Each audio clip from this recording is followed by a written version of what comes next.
नमस्कार मित्रांनो, मराठी ट्रेडवाल्यामध्ये आपलं स्वागत आहे. तुम्ही बरेच असणारच. आज जे झालं मार्केटमध्ये, आज बुल्सनी फार मस्त कमबॅक करून कंटिन्यू ठेवलेला आहे बुल रन. आज बघूया मार्केटमध्ये झालं तरी काय. आता जाऊया आपण आपल्या पहिले चार्टवर आणि आपण आलो आहे आता आपल्या पहिले चार्टवर. आपण बघूया निफ्टीचा चार्ट. निफ्टीच्या चार्टमध्ये आपल्याला सरळ दिसतं आहे की डेलीचा हा चार्ट आहे आणि याच्यामध्ये जर आपण बघितलं की निफ्टीच्या डेलीच्या कॅन्डलनी 50 EMAच्या वर क्लोजिंग दिली आहे आणि ती पण फार दिवसानंतर, जवळपास ऑक्टोबर महिन्यानंतर आज पहिल्यांदा निफ्टीच्या कॅन्डलनी याच्यावर स्ट्रॉंग क्लोजिंग दिलेली आहे 50 EMAच्या वर. तर इथे जर बघितलं आपण तर 50 EMA जो होता 50 EMAच्या वर आता इथे यांनी क्लोजिंग दिली आहे पहिल्यांदा एवढ्या दिवसानंतर. ओके, तर आता बघूया जर क्लोजिंग याची ही सस्टेन केलं, जर आतमध्ये पुन्हा प्राईस आली नाही, तर मला वाटतं की आता मार्केट इथून थोडं रिव्हर्स होणं चालू होऊन जाईल. बुलिश मार्केट थोडं चालू होऊन जाईल इथनं. महत्त्वाच्या लेवल्स म्हटल्या तर ही जे आहे ही लेवल आहे, ही महत्त्वाची आहे.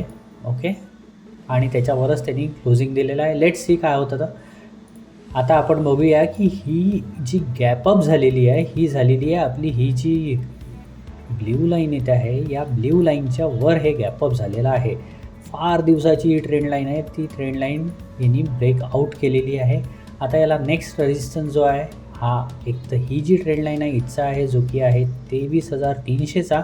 आणि आता आपण जाऊया 15 मिनिटच्या चार्टवर. आता 15 मिनिटच्या चार्टमध्ये आज झालं तरी काय पूर्ण दिवसभरचं आज बघूया, विश्लेषण करूया याचं. तर आज 15 मिनिट्सची जी कॅन्डल आहे, ही जी पहिली कॅन्डल आहे, या पहिल्या कॅन्डलनी आज बुल्सचा प्रेझेन्स दाखवला याच्यात चांगला. पण त्याच्यानंतर हे जे करेक्शन आलं आहे, पूर्ण जे करेक्शन आलं आहे, हे correction actually this is like a शेकआउटसारखं होतं आहे. कारण की याच्यानंतर इथे ज्यांचा स्टॉप लॉस होता, या लेवलला ज्यांचा स्टॉप लॉस ठेवला होता, त्यांचा स्टॉप लॉस यांनी खाऊन इथून यांनी बुल रन चालू केलेला आहे. पूर्ण ऑल द वे टू इथपर्यंत हा बुल रन झालेला आहे.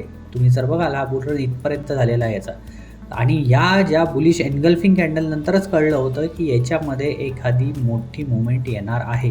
बिकॉज OI डेटा हा फ्रिक्वेंटली चेंज होत होता. जे काही बेअर्स होते हे प्रत्येक स्ट्राईक प्राईस वर शिफ्ट होत होते आणि शेवटी ते 23,200च्या तिथे जाऊन त्यांनी क्लोजिंग दिलं. तर आता आपण बघूया, आपण बँक निफ्टीमध्ये जाऊया की बँक निफ्टीने आज नेमकं काय केलं. तर बँक निफ्टी ॲज सच जो होता हा जास्त स्ट्रॉंग नव्हता आज निफ्टीपेक्षा. तर बँक निफ्टीची ही जी पहिली कॅन्डल आहे, 15 मिनिट्सच्या कॅन्डलला फॉलोअप नाही आला समोर आणि त्याच्यानंतर एक रिट्रेस झाली. रिट्रेस होऊन यांनी सपोर्ट कुठे घेतला, तर कालचा जो हाय होता इथे, कालच्या हायवर यांनी इथे सपोर्ट घेतला आणि तिथून यांनी बुलरन त्याचा चालू केला वरच्या साईडनी. पण एक गोष्ट याच्यात झाली आहे की याच्यामध्ये क्लोजिंग जे दिलं आहे हे 15 मिनिटाच्या कॅन्डलच्या आत येऊन इथे क्लोजिंग दिलं आहे. आणि हे जर बघा तुम्ही, ही जी लास्टची कॅन्डल आहे ही या 15 मिनिटाच्या कॅन्डलच्या आत येऊन क्लोजिंग दिलेला आहे. तर मला असं वाटतं आहे की बँक निफ्टीमध्ये अजून एक फॉल येऊ शकतो. आयदर इथपर्यंत एक फॉल येऊ शकतो, जो की आहे जो लेवल आहे आपली 49,800ची लेवल. और एक आर्लीच्या जर हिशोबाने बघितलं तर एक फॉल चांगला बनतो अजून इथे.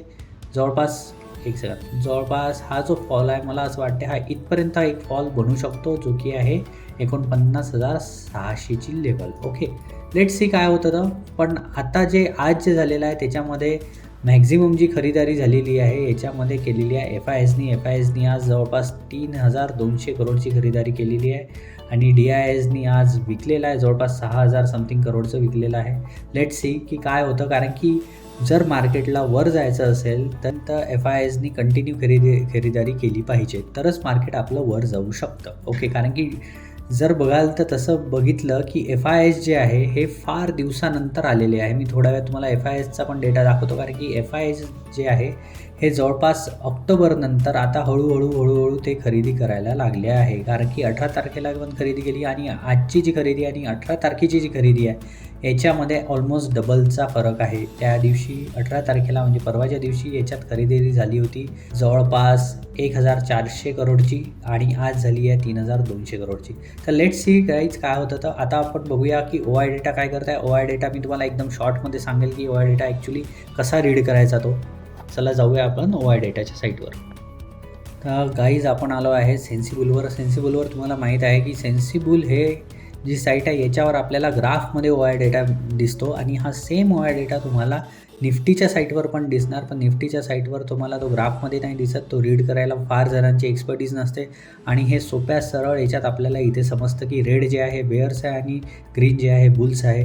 तर आता इथे जर बघितलं आपण की कोणत्या स्ट्राईक प्राईजला ॲक्च्युली ओ आय डेटा जो आहे हा बिल्ड झालेला आहे, तर कॉल साईटनी जो ओ आय डेटा आहे हा 23,200ला बिल्ड झालेला आहे. दॅट मीन्स की 23,200ला अजूनही कॉल रायटिंग जास्त झाली आहे, बेअर्स आहे अजूनही. आणि त्याच्यानंतर फायनल जो ओ आय जर बघितला आपण तर तो आहे 23,500ची लेवल आहे. तिथे ओ आय डेटा जो आहे हा जास्त दिसतो आहे आपल्याला. आणि जर खालची साईड बघितली तर आपल्याला आपण बघू शकतो याच्यामध्ये 23,200, 23,100 आणि 23,000 या तिन्ही स्ट्राईक प्राईजमध्ये चांगलं पुट रायटिंग झालं आहे. दॅट मीन्स की इथेच चांगला बुल्सचा प्रेझेन्स आहे. पण हा जो ओ आय डेटा असतो हा चेंज पण होतो, फ्रिक्वेंटली चेंज होतो. जसं मार्केटचं डायरेक्शन जातं तसा हा ओ आय डेटा चेंज होत राहतो.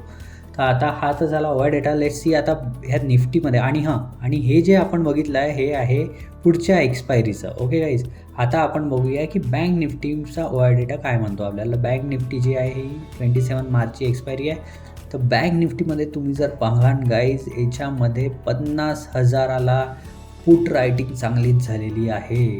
तुम्ही जर पर्सेंटेज वाईज बघाल तर आज जे आहे आज याच्यामध्ये हे जे तुम्हाला शेडिंगसारखं दिसतं इथे हे जे आहे हे जे शेडिंग आहे हे आज वाढलेला ओ आय डेटा आहे आणि हा फार जास्त आहे. पुट रायटिंग आज जास्त झालेली आहे. दॅट मीन्स की बँक निफ्टीमध्ये बुल्स अजूनही ॲक्टिव्ह आहे. आणि याच्यातली जर आपण बघितलं पण इथे सेम स्ट्राईक प्राईजला 50,000ला कॉल्ससुद्धा राईट झालेले आहे. पण पर्सेंटेज वाईज पाहिलं तर बुल्स आहे याच्यामध्ये. आणि जर व्हॉल्यूम वाईज पाहिलं तर याच्यात कॉल्स थोडेसे जास्त आहे, जास्त नाही. आणि जर याच्यात लास्ट जी आपण जर स्ट्राईक प्राईस पाहिली ती 51,000ला हेवी कॉल रायटिंग आहे. तर जनरली ज्या दूरच्या स्ट्राईक्स प्राईस असतात त्याच्यामध्ये कॉल रायटिंग हे असतं. कारण की ज्यांच्याजवळ इक्विटीज आहे ते वरच्या लेवलचे कॉल्स विकून त्याच्यावर हेजिंग करून पैसे कमवत असतात. कारण की जे लोक इन्व्हेस्टर आहेत ज्यांना ट्रेडिंग येत नाही ते सिम्पली वरच्या लेवलचे जे स्ट्राईक प्राईसचे कॉल्स आहे ते विकतात, कारण की त्यांच्याजवळ ऑलरेडी इक्विटीचं बॅकअप असतं.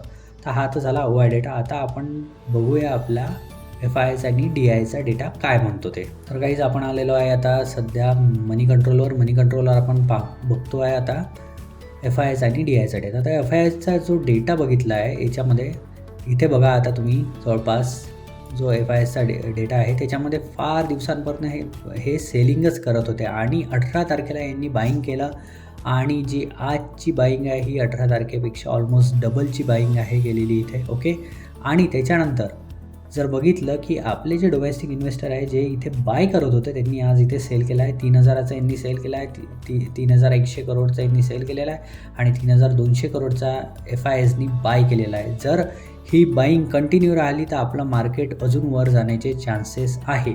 पण आता इन्व्हेस्टरनी एकदम याच्यात जम्प नाही करायला पाहिजे. स्टॉक स्पेसिफिक जर असेल तर डेफिनेटली त्यांनी त्याच्यात पोझिशन्स घ्यायला पाहिजे, कारण की खूप सारे जे स्टॉक्स आहेत चांगले ब्ल्यूची कंपनी स्टॉक आहे, टाटा मोटर झाला, टाटा LXC झाला, असे जे स्टॉक्स आहे हे फार करेक्ट झालेले आहे. जवळपास 30-40% करेक्ट झालेले स्टॉक्स आहे. त्याच्यामध्ये इन्व्हेस्टमेंट करणं हे कधीही चांगलं. अगर तुम्हाला जर इन्व्हेस्टमेंट करायची असेल डेफिनेटली तुम्ही मला फॉलो करणं हे जरुरी नाही आहे, कारण की मी सेबी रजिस्टर्ड ॲडवायझर नाही आहे. पण इन्व्हेस्टरच्या दृष्टीने आता हे जे मार्केट आहे ही लेवल जी आहे ही मला ठीक वाटत आहे. हेच आता पाहूया आपण उद्यामध्ये आपण काय करू शकतो ते. ओके, उद्यामध्ये मी जे करणार आहे, जर मला निफ्टीमध्ये माझा व्ह्यू जो आहे निफ्टीमध्ये हा अजूनही बुलिशच आहे. लेट्स सी की मला जर उद्या या लेवलला जर खालच्या लेवलला जर काही इथे जर मला प्राईस मिळाली तर मी डेफिनेटली याच्यामध्ये खालच्या साईडनी पुट सेल करणार.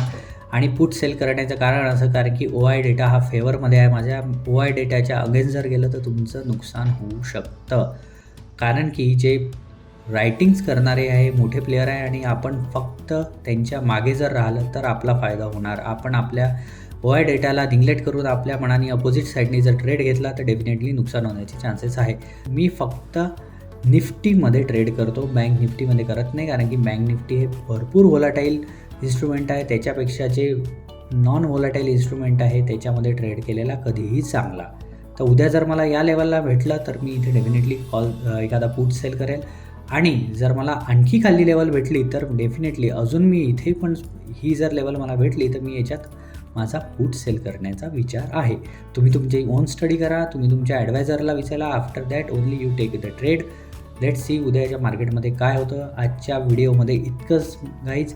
धन्यवाद व्हिडिओ ऐकल्याबद्दल. आणि तुम्हाला जर व्हिडिओ आवडला असेल लाईक करा, शेअर करा आणि सबस्क्राईब करा. शेअर करा त्या मित्रांसोबत ज्यांना टेक्निकल ॲनालिसिस शिकायचं आहे आणि स्टॉक मार्केटमध्ये थोडेफार पैसे कमवायचे आहे.